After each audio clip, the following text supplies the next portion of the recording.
আপনাকে কতবার কইছিলেন গাড়ি রাখবেন না, গাড়ি রাখবেন না। আপনার গাড়ি রাখলে আমাকে সারা গাড়ি কই রাখবে? হ্যাঁ, যত সব। মানে আসসালামু আলাইকুম। আরে ও তুমি তুমি এখানে কি করো? আমি এইখানে, কিন্তু তুমি এইখানে আর তোমার গায়ে সিকিউরিটি গার্ডের পোশাক বুঝলাম না। আরে হ্যাঁ, আমি তো এখানে সিকিউরিটি গার্ডের চাকরি করি। তোমাকে কয়েকদিন যাবত ধরে বলবো বলবো করে বলা হয় নাই। আচ্ছা বাদ দাও, তুমি এখানে কি করো? আমি আমি তোমাকে বলছিলাম না আজকে আমার একটা কোম্পানিতে জয়েনিং ডেট, আমি এই কোম্পানিতেই ম্যানেজার পোস্টে জয়েন করছি। তার মানে আজকে থেকে তুমি এই কোম্পানিতে ম্যানেজার পোস্টে চাকরি করবে? হ্যাঁ, আমি আজকে থেকে অফিসে ডিউটি করব। আচ্ছা ঠিক আছে, যাও। শোনো, তুমি কিন্তু উপরে গিয়ে কাউকে আমার পরিচয়টা দিও না, ঠিক আছে? সবাই যদি জানতে পারে যে তোমার হাজব্যান্ড সামান্য একজন সিকিউরিটি গার্ড, তাহলে সবাই তোমাকে কথা শোনাবে, তোমাকে কেউ সম্মান করবে না। আর আমি তো এটা কখনোই চাইবো না যে আমার বউ এত কষ্ট করে পড়াশোনা করে এত কষ্ট করে একটা চাকরি পাইছে আর তাকে কেউ অসম্মান করুক, এটা আমি কখনোই চাইবো না। তুমি দয়া করে কাউরে কিছু বললো না। শোনো, কে কি বললো না বললো তাতে আমার কিচ্ছু আসে যায় না। আমি তো উল্টো গর্ব করে বলবো, আমার হাজব্যান্ড সামান্য একজন সিকিউরিটি গার্ড হয়ে আমাকে পড়াশোনা করাইয়া আজকে এই কোম্পানির ম্যানেজার বানাইছে। না না ঠিক আছে বাবা, তোমার কথা ঠিক আছে, কিন্তু তুমি এখন কাউরে কিছু বলো না। সময় হোক, সবাই আস্তে আস্তে জেনে যাবে। তুমি এখন কাউরে কিছু বলো না, তোমার ভয় লাগে। দয়া করে কাউরে কিছু কইও না। আচ্ছা ঠিক আছে, তোমার এত পাকনা পাকনা কথা বলতে হবে না, তুমি এখানে থাকো, আমি তাহলে যাচ্ছি। হ্যাঁ যাও, আচ্ছা সাবধানে কাজ করো। প্রথম অফিস কিন্তু আজকে। আচ্ছা ঠিক আছে, তুমি চিন্তা করো না। আজকে কিন্তু তোমার প্রথম অফিস। আল্লাহ, তুমি আমার ডাক শুনছো। আমার বউরা কত কষ্ট করে পড়াশোনা করছে দিন রাত, আজকে তুমি তার সঠিক মূল্যটা দিছো। আল্লাহ আমিন। আজকে অনেক খুশি লাগতেছে, আমার বউ চাকরি হয়েছে। ম্যাডাম, আমাদের প্রজেক্টের কাজ সবগুলো করা হয়ে গিয়েছে, ভালো করে দেখে নিন। আর আমাদের যে বিলটা আছে, বিলটা কমপ্লিট করা হয়ে গিয়েছে। এই স্কুলের নাম্বারটা দাও তো, আমি আজকে স্কুল যেতে পারবো না। আমি ফোন করে বলে দিই বাচ্চারা বাসায় চলে আসো। দাও। এই দারোয়ানের বাচ্চা, দারোয়ান বিয়া তো তোর এত বড় দুঃসাহস হলো কিভাবে? হ্যাঁ, তুই সরাসরি এসে ম্যাডামের ক্লোজ হয়ে দাঁড়িয়েছিস। এই তুই জানিস তোর স্থানটা কোথায় আর ম্যাডামকে? হ্যাঁ, সামান্য দারোয়ান হয়ে তুই ম্যাডামের কাছে সরাসরি নাম্বার চাচ্ছিস আর ক্লোজ হয়ে দাঁড়াচ্ছিস। বেরা বেরা সামনে থেকে। ম্যাডাম আপনি চুপ করেন, দেখুন না এই যে দারোয়ানটা কত বড় দুঃসাহস। হ্যাঁ, আমাদের সামনে আপনি ক্লোজ হয়ে দাঁড়িয়েছে, আবার এসে সরাসরি নাম্বার চাচ্ছে। ম্যাডাম আপনি আরে আপনি বোঝার চেষ্টা করেন, আপনি যা ভাবছেন ও তা নয়। ম্যাডাম আমি খুব ভালো করে জানি, এইসব ছোট লোকের বাচ্চাদেরকে আমি খুব ভালো করে জানি। কি ভাবছিস? হ্যাঁ হ্যাঁ, কি ভেবেছিস তুই ম্যাডামের ক্লোজ হয়ে দাঁড়াবি, নাম্বার নিবি, ম্যাডামের কিছু কাজ করে দিবি আর ম্যাডামের উপরে উঠে যাবি? হ্যাঁ, কিছু হতে পারবি না। ম্যাডাম আপনার সঙ্গে ভালো ব্যবহার করে আপনার কাছে অনেক কিছু হাতাতে চাচ্ছে। এইসব ছোট লোক ফকিনীদের আপনি চিনেন না, আমি ভালো করেছি। আপনি যেরকমটা ভাবতেছেন ও সেরকমটা না। আরে ম্যাডাম চুপ থাকেন, মুন্না সব ঠিকই বলেছে। এই ছোট লোকের বাচ্চাদের যত লাই দিবেন মাথায় উঠে নাচবে। দেখেন ম্যাডাম, আমরা এখানে 12 বছর ধরে চুল পাকিয়ে ফেলেছি। এখানে কত ম্যানেজার আসলো আর গেল, আমরা কিন্তু ঠিকই রয়ে গেছি। দেখেন আমাদের সামনে এসে আপনার কাছে এসে মোবাইল নাম্বার চাচ্ছে, কত বড় বেয়াদব চিন্তা করছেন। দেখেন ম্যাডাম, ওদের লক্ষ্যটা কি জানেন? আপনার সাথে কয়েকদিন ভালো মন্দ কথা বলবে, কথা বলার পরে নিজের একটা ভালো পোস্ট চাচ্ছে, বুঝছেন? নতুন কেউ আসলেই ওরা এই ব্যবহার করে। দেখেন ম্যাডাম, আপনি এখন ওরা চিনতে পারেন নাই, আমার মনে হয় ওকে এখনই ঘাট ধরে অফিস থেকে বের করে দেওয়া উচিত। Shut up, just shut up. আপনারা অনেকক্ষণ ধরে ওনাকে অনেক কথা বলে যাচ্ছেন। আপনারা জানেন উনি কে? খুব ভালো করে জানি ম্যাডাম, জানবো না কেন? 10 বছর ধরে কোম্পানিতে চাকরি করতেছি। ওর অভ্যাসটা কি জানেন? যেই নতুন একজন ম্যানেজার আসবে তার গাও ঘেসে ঘেসে কথা বলবে, পারে তো শরীরটাও মেসেজ করে দেয়। আর কিসের জন্য জানেন? এই কথা বলবি না, তোর সব কিছু আজকে আমি ফাঁস করে দিব। ও ভালো একটা পদের জন্য, মিশাবে বলছে না? হ্যাঁ, ভালো একটা পদের জন্য আপনার গাও ঘেসে এসে দাঁড়িয়েছে। আবার সাহসটা কত বড়, নাম্বার চাচ্ছে। ম্যাডাম কিছুদিন পর কি করবে জানেন? এসে বলবে ম্যাডাম আমার তো অনেক সমস্যা চলছে, পরিবারকে নিয়ে চলতে পারতেছি না, বাচ্চার দুধ কিনতে পারতেছি না, আমার বেতনটা একটু বাড়িয়ে দেন, ভালো একটা পোস্ট দিয়ে দেন। হ্যাঁ, এই কথা বলবে, তাই না? রাইট। আপনারা কিন্তু এখন একটু বেশি বেশিই করতেছেন। বুঝতে পারলাম না ম্যাডাম, এই একটা সামান্য সিকিউরিটি গার্ডের জন্য আপনি এত দরদ উঠতেছে কিসের জন্য? আমাদের কথা বিশ্বাস হচ্ছে না? চুপ, একদম চুপ। আপনারা আর একটা কথাও বলবেন না, আর একটা বারও আপনারা ওকে সিকিউরিটি গার্ড বলবেন না। আপনারা জানেন কে ও, কি ওর পরিচয়? আরে রাখেন ম্যাডাম, সামান্য একটা সিকিউরিটির জন্য আপনি আমাদের সাথে খারাপ ব্যবহার করছেন, মানে এটা কি আসলে অফিসে কি শুরু হয়েছে?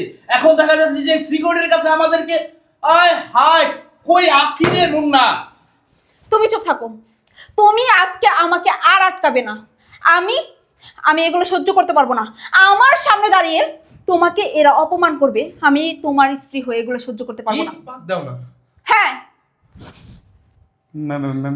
ম্যাডাম, হ্যাঁ, আপনারা যা শুনেছেন তা একদম ঠিক শুনেছেন।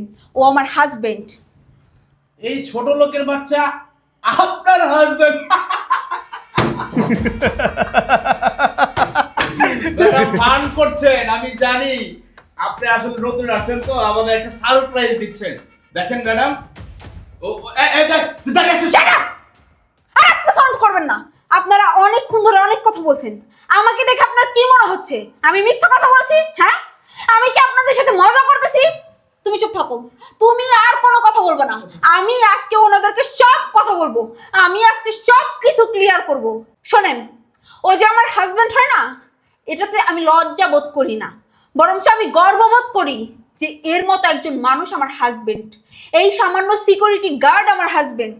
আপনি জানেন ও এই সিকিউরিটি গার্ডের কাজ করে আমার জন্য কি কি করেছে?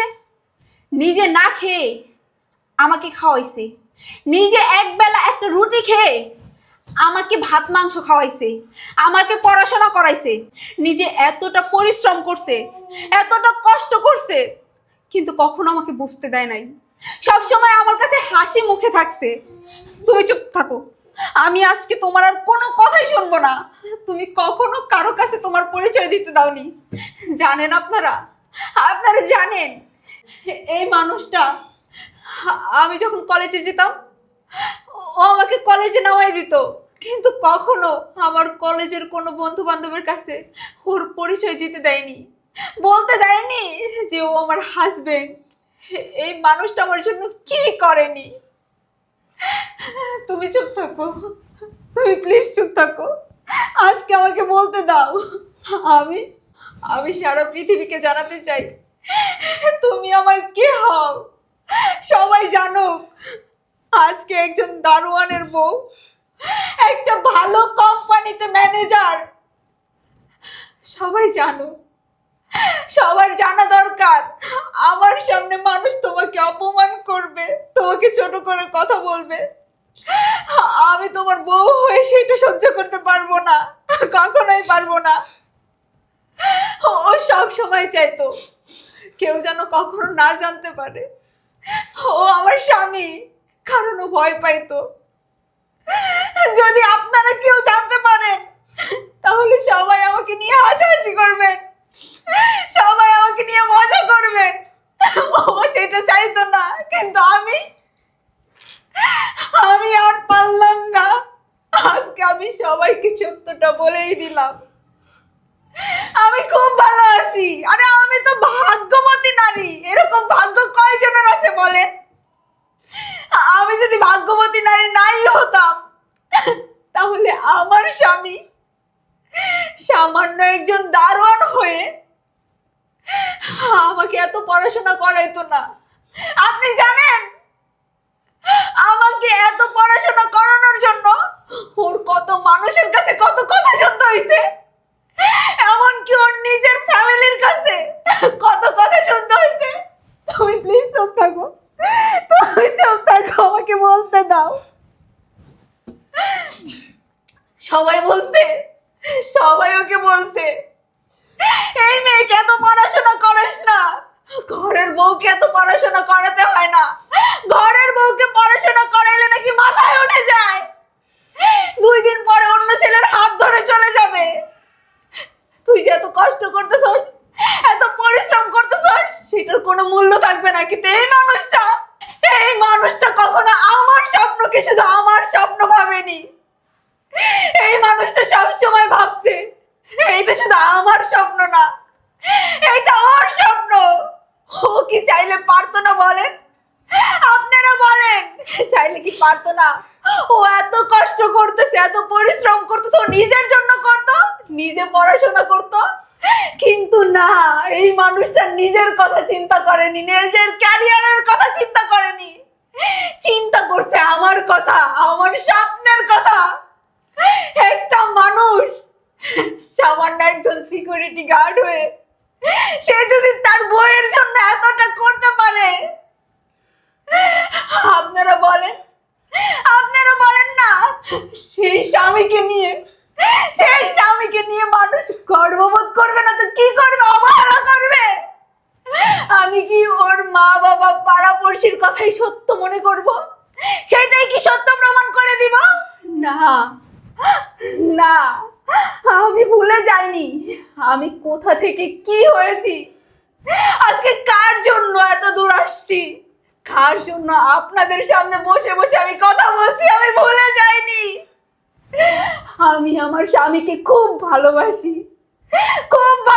খুব সম্মান করি। আমার স্বামীর জন্য যদি আমার এই চাকরি ছাড়তে হয়, আমার স্বামীর জন্য যদি আপনাদের মতো মানুষের কাছে আমার হাসির পাত্রী হতে হয়, আমার কোনো সমস্যা নেই। আমি এই চাকরি, এই বাড়ি গাড়ি টাকা পয়সা কোনো কিছুর পরোয়া করি না, কিচ্ছু চাই না আমার। আমি শুধু আমার স্বামীর সাথে থাকতে চাই। আমি কোনোদিন কোনো কারণে আমার স্বামীকে ছোট হতে দেখতে পারবো না। আমি কারোর সামনে আমার স্বামীকে অপমানিত হতে দেখতে পারবো না। এতে যদি আপনারা মনে করেন আপনারা আমার সাথে আর বিজনেস করবেন না, কইরেন না। আপনাদের যা মন চায় আপনারা করেন, কিন্তু আমি আমার স্বামীকে কোনোদিন কোনোভাবেই ছাড়তে পারবো না। আপনারা তো বুঝলেন, আপনারা তো শুনলেন যে আমার স্বামী আর আমি কোনো কিছু নিয়ে মজা করছি না। আমি আমার স্বামীকে খুব ভালোবাসি। আর আপনারা এক্ষুনি এই মুহূর্তে আমার অফিস থেকে বের হয়ে যান। আপনাদের সাথে আমি কোনো রকম কোনো ডিল করবো না।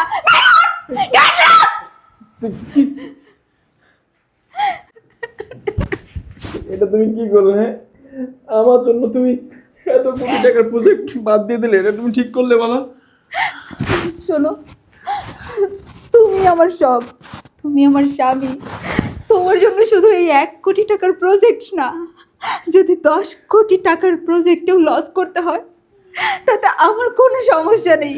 কিন্তু তোমাকে কেউ অপমান করে কথা বলবে, তোমার সাথে কেউ দুর্ব্যবহার করবে, সেটা আমি সহ্য করতে পারবো না। আমি কখনোই সেটা সহ্য করতে পারবো না।